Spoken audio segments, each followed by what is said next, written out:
ಆತ್ಮೀಯ H16 news ಅರ್ಥಾತ್ ಸೀತಾರಾಮ್ ನ್ಯೂಸದ ವೀಕ್ಷಕರೇ, ನಾನು ನಿಮ್ಮವ ಎಂ ಆಯುಧ ಮಲ್ಲಪ್ಪ ಜೊತೆ ಅವರು.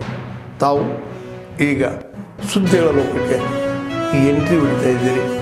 ಈ ಸುದ್ದಿಗಳನ್ನು ಪ್ರತಿಯೊಂದು ನೋಡೋ ಜೊತೆಗೆ ನಿಮ್ಮ ಅಭಿಪ್ರಾಯಗಳನ್ನು ಹೊಸ್ತಾ ಇರಿ. ಯಾಕಂದರೆ ಈ ಸುದ್ದಿಗಳು ನಿಮಗಾಗಿ, ನಿಮ್ಮ ಬದುಕಿಗಾಗಿ, ನಿಮ್ಮ ವೈಚಾರಿಕೆಗಾಗಿ, ನಿಮ್ಮ ತಿಳುವಳಿಕೆಗಾಗಿಯೂ ನಿಮಗೂ ಗೊತ್ತು.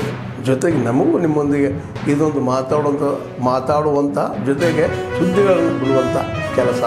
ಈ ಕೆಲಸದಲ್ಲಿ ನಾವು ನಿಮ್ಮೊಂದಿಗಿದ್ದೀವಿ ಅಂತ ಹೇಳ್ತಾ ನೋಡ್ತಾ ಇರಿ ಸುದ್ದಿಗಳನ್ನು. ನಮಸ್ಕಾರ ಎಲ್ಲ ಪತ್ರಿಕೋದ್ಯಮದವರಿಗೆ ಮತ್ತು ಸಾರ್ವಜನಿಕರಿಗೆ ನಾನು ತಿಳಿದುಕೊಡ್ತಿದ್ದೇನೆಂದರೆ, ನನ್ನ ಮೇಲೆ ಒಂದು ಆಪಾದನೆ ಬಂದಿದೆ. ಅದು ನಾನು ಕೆರೆಯ ಒಂದು ಸ್ಥಿತಿಯನ್ನೇ ನಾನು ಮಣ್ಣು ತಗೊಂಡಿದ್ದೀನಿ ಅಂತ. ಯಾವುದೇ ಕಾರಣಕ್ಕೂ ಆ ಥರ ಇಲ್ಲ. ಆ ಥರ ಏನಾದರೂ ಇದ್ದಲ್ಲಿ ಖಂಡಿತ ನಾನು ಅದಕ್ಕೆ ಶಿಕ್ಷೆಯನ್ನು ಕೊಟ್ಕೊತೀನಿ. ನಂಬರ್ 1, ಅಲ್ಲಿ ಯಾವುದೇ ಕೆರೆ ಇಲ್ಲ. ಅದು ಒಂದು ಹಿಡುವಳಿ ಜಮೀನು ಪಕ್ಕದಲ್ಲಿ ಒಂದು ಹೊಳೆ ಹರಿಯುವಂಥ ಪ್ಲೇಸು.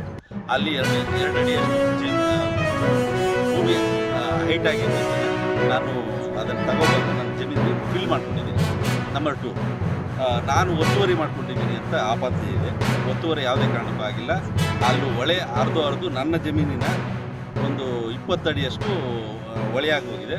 ಅದನ್ನು ನಾನು ಹದ್ಬಸ್ಗೆ ಹಾಕ್ಕೊಂಡಿದ್ದೀನಿ. ಸರ್ಕಾರದವರು ಯಾವಾಗ ಹದ್ಬಸ್ಗೆ ಹಾಕ್ತಾರೋ ಆವಾಗ ನಾನು ಹದ್ಬಸ್ಸನ್ನು ತಗೊಂಡು ಅದರ ಪ್ರಕಾರ ನಾನು ಅಳತೆ ತಗೊಳ್ತೀನಿ. ಒಂದೇ ಅಡಿಯಷ್ಟು ನಾನು ಸರ್ಕಾರದ ಜಮೀನಾಗಲಿ ಹೊಳೆಯಾಗಿ ನಾನು ಮುಗಿಗೆ ಹೋಗಲ್ಲ. ಅದು ನನಗೂ ಗೊತ್ತು.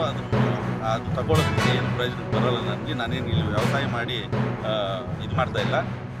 ಮತ್ತು ಇನ್ನೊಂದೇನು ಅಂತ ಹೇಳ್ತಾ ಇದ್ದಾರೆ ಅಂದರೆ, ಅಕ್ರಮ ಬಡಾವಣೆ ಮಾಡಿದ್ದೀನಿ ಅಂತ. ಇನ್ನೂ ಬಡಾವಣೆನೇ ಮಾಡಿಲ್ಲ. ಇವಾಗ ನಾನು ಪರ್ಮಿಷನ್ಗೆ ಓಡಾಡ್ತಾ ಇದ್ದೀನಿ. ಇನ್ನೂ ಪರ್ಮಿಷನ್ನೇ ಬರ್ದಿರ ನಾನು ಲೇವಟ್ಟೆ ಮಾಡಿಲ್ಲ. ಅದನ್ನು ಅಕ್ರಮ ಬಡಾವಣೆ ಅಂತ ಬೇರೆ ಹೇಳ್ತಾ ಇದ್ದಾರೆ. ಆಮೇಲೆ ಇನ್ನೊಂದು ದೊಡ್ಡ ಆಪಾದನೆ ಏನು ಅಂದರೆ, ಕೋಟ್ಯಾಂತರ ರೂಪಾಯಿ ನಾನು ದುಡ್ಡನ್ನು ನುಂಗಾಕಿದ್ದೀನಿ ಅಂತ ಹೇಳ್ತಾ ಇದ್ದಾರೆ. ಎಲ್ಲಿ ಕೋಟ್ಯಾಂತರ ರೂಪಾಯಿ ನುಂಗಿದ್ದೀನಿ? ಯಾವ ಜಮೀನು ನಾನು ಬರ್ಕೊಂಡಿದ್ದೀನಿ? ಯಾವ ಗೋಮಾಳನ ಬರ್ಕೊಂಡಿದ್ದೀನಿ? ನಾನು ನನ್ನ ಸ್ವಾರ್ಥದಿಂದ ಬಂದಿದ್ದಲ್ಲಿ ಖಾಸಗಿ ವ್ಯಕ್ತಿಗಳಿಂದ ಜಮೀನನ್ನು ಖರೀದಿ ಮಾಡಿದ್ದೀನಿ. ಯಾವುದೇ ಗೋಮಾಳ ಜಮೀನನ್ನು ಪರ್ಚೇಸ್ ಮಾಡಿ ಯಾವ ಬಿ ಲ್ಯಾಂಡು ತಗೊಂಡಿಲ್ಲ. ಯಾವುದೇ ಕಾರಣಕ್ಕೂ ಅಂಥ ಜಮೀನು ನಾನು ಯಾವುದಕ್ಕೂ ಹೋಗಿಲ್ಲ. ಸೂಕ್ತ ದಾಖಲೆ ಇದ್ದಲ್ಲಿ ತಾವು ಖಂಡಿತ ನಮ್ಮನ್ನು ಎನ್ಕ್ವೈರಿ ಮಾಡಿ. ಆಮೇಲೆ ಮಾಧ್ಯಮದವ್ರಿಗೆ ಹೇಳ್ತೀನಿ, ಏಕಾಏಕಿ ನೀವು ಮಾಧ್ಯಮದಲ್ಲಿ ಇನ್ನೊಬ್ಬರ ಮಾನ ಹರಾಜು ಆಗುವಂತೆ ದಯವಿಟ್ಟು ಪ್ರಚಾರ ಮಾಡಬೇಡಿ. ಏನು ದಾಖಲಾತಿ ಇದೆ ಅಂತ ಆ ವ್ಯಕ್ತಿ ಹತ್ರನೂ ತಗೋಬೇಕಾಗಿತ್ತು, ನನ್ನ ಹತ್ರನೂ ಕೇಳ್ಬೋದಾಗಿತ್ತು. ನೀವು ಯಾವುದನ್ನು ಕೇಳಿದರೆ ಏಕಾಏಕಿ ನನ್ನ ಮೇಲೆ ಮಾನಹಾರ ಮಾಡ್ತಾ ಇದ್ದೀರಾ. ದಯವಿಟ್ಟು ಇದು ಅಕ್ಷಮ್ಯ ಅಪರಾಧದ ಕೆಲಸ ಮಾಡಿದ್ದೀರಾ. ದಯವಿಟ್ಟು ಇನ್ನೇನಾದರೂ ಈ ರೀತಿ ಮಾಡೋದಕ್ಕೆ ಸ್ವಲ್ಪ ನೋಡಿಕೊಂಡು ಪ್ರಚಾರ ಮಾಡಿ. ನಾನು ಕೋಟ್ಯಾಂತರ ಕಳ್ಕೊಂಡಿದ್ದೀನಿ ಹೊರತು ಯಾರ ಹತ್ರನೂ ಪಡ್ಕೊಂಡಿಲ್ಲ. ಯಾರ ದುಡ್ಡನ್ನು ನಾನು ತಿಂದಿಲ್ಲ. ನನ್ನ ಜೀವನಮಾನದಲ್ಲಿ ನಾನು ಒಬ್ಬರಿಗೆ ಕೊಟ್ಟಿದ್ದೀನಿ ಹೊರತು ಒಬ್ಬರ ಹತ್ರ ತಗೊಂಡಿರ್ತಕ್ಕಂಥ ಪರ್ಸ್ನಾಲಿಟಿ ನನ್ನದಲ್ಲ. ದಯವಿಟ್ಟು ಇದನ್ನು ಅರ್ಥ ಮಾಡಿಕೊಂಡು ದಯವಿಟ್ಟು ನನ್ನನ್ನು ಆಶೀರ್ವದಿಸಿ. ಮತ್ತೊಂದು ಆಪಾದನೆ ಮಾಡ್ತಾಯಿದ್ದೀನಿ, ನಾನಿಲ್ಲಿ ರಾಜಕಾರಣ ಇನ್ನೂ ಶುರುವೇ ಮಾಡಿಲ್ಲ. ನಾವು ಸರ್ಕಾರಿ ಆಸ್ತಿಗಳನ್ನ ನೋಡ್ಕೊಳ್ಳೋ ಎಲ್ಲ ಮಾಡ್ತಾಯಿದ್ದಾರೆ ಅಂತ ದಯವಿಟ್ಟು ಆ ಥರ ಭಾವಿಸೋಕೆ ಹೋಗಬೇಡಿ. ನಾನಿಲ್ಲಿ ರಾಜಕಾರಣ ಮಾಡಿ ಏನೋ ಒಂದು ಸಾಧನೆ ಮಾಡಬೇಕು ಅಂತೆಲ್ಲ ಬಂದಿದ್ದು.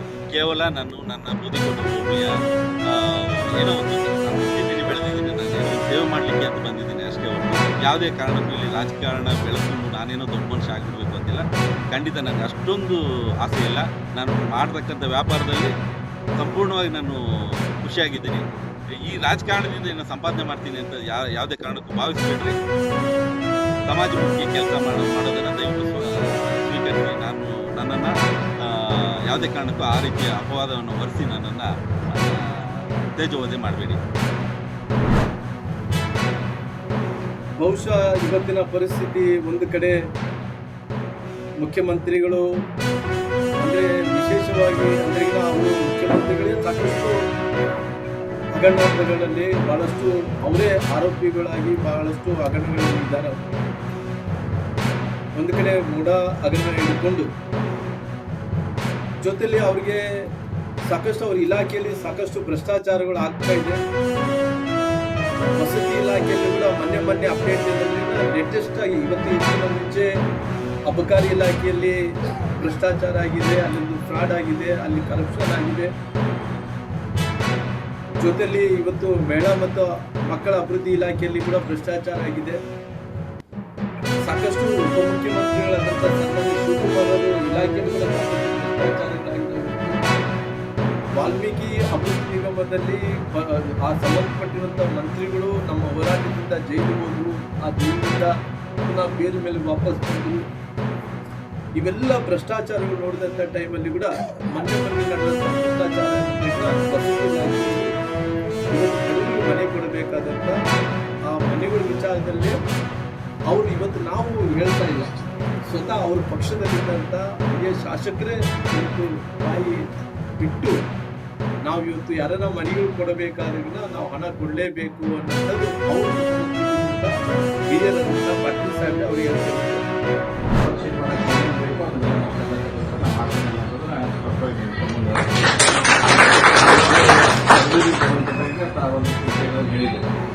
ರೋಡು, ಸ್ಟ್ರೀಟ್ ಲೈಟು ಮತ್ತು ಸರ್ಕಾರದಿಂದ ಅನುದಾನ ಬರಬೇಕಂತಕ್ಕಂಥ ಮಾತನ್ನು ಹೇಳಿದ್ರು. ಯಾವ್ಯಾವ ರೀತಿಯಾಗಿ ನಮಗೆ ಫಂಡ್ ಅವೈಲೇಬಲ್ ಸಿಗೋದು ನಿಮಗೂ ಗೊತ್ತೆ. ಸರ್ಕಾರ ಪರಿಸ್ಥಿತಿ ಏನೈತೆ ಅನ್ನೋದು ನಿಮ್ಗೆ ಎಲ್ಲರಿಗೂ ಗೊತ್ತಿದೆ. ಭಾಳ ಹೇಳುವಂಥದ್ದೇನಿಲ್ಲ. ಡೆವಲಪ್ಮೆಂಟ್ ಈ ದುಡ್ಡು ತೆಗಿಬೇಕು, ಗೊತ್ತಿದೆ ನಾವು ಹಿಡಿಬೇಕು, ಕೈಯಾಗಿ ನಾವು ಹಿಡಿದು ಎರಡೂ ಒಂದಾಗಿ ಮಾಡೇಬಾರ್ದು.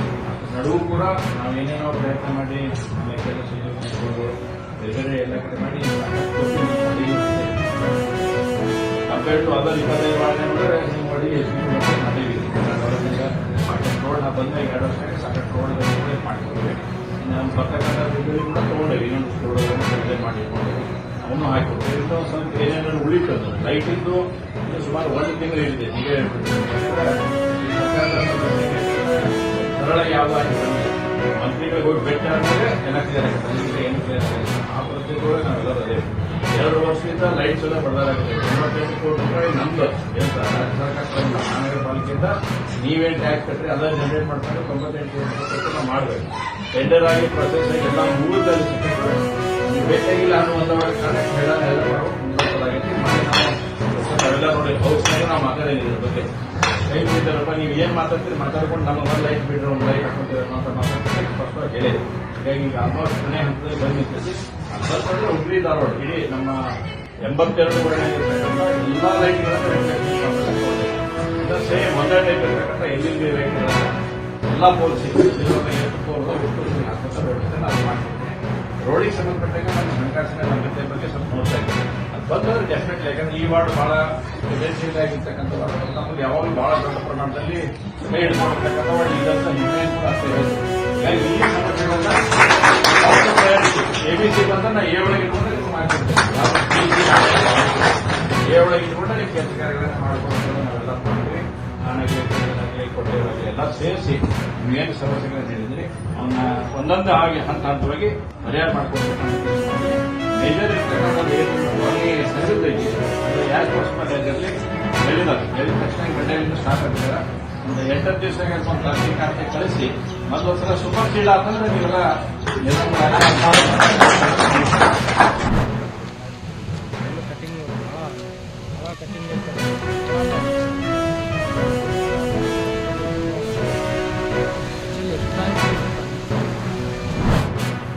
ಆದ್ಮೇಲೆ ಎಲ್ಲ ಸುದ್ದಿಗಳನ್ನು ನೋಡಿದ್ರಲ್ಲ, ಏನು ಅನಿಸ್ತು ನಿಮಗೆ?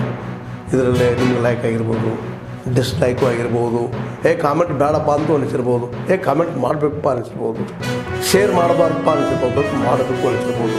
ಏನಾದರೂ ಆಗಲಿ ಶೇರ್ ಮಾಡ್ತಾಯಿರಿ, ಈ ನ್ಯೂಸ್ಗಳು ನೋಡ್ತಾ ಇರಿ, ಜೊತೆಗೆ ಇದಕ್ಕೆ ಸಬ್ಸ್ಕ್ರೈಬ್ ಆಗ್ತಾಯಿರಿ ಅಂತ ಹೇಳ್ತಾ H60 ನ್ಯೂಸ್ ಅರ್ಥಾತ್ ಹೇ ಸೀತಾರಾಮ್, ಇದು ಸತ್ಯದ ಕೈಗೆ ನಡಿ. ವಂದನೆಗಳು.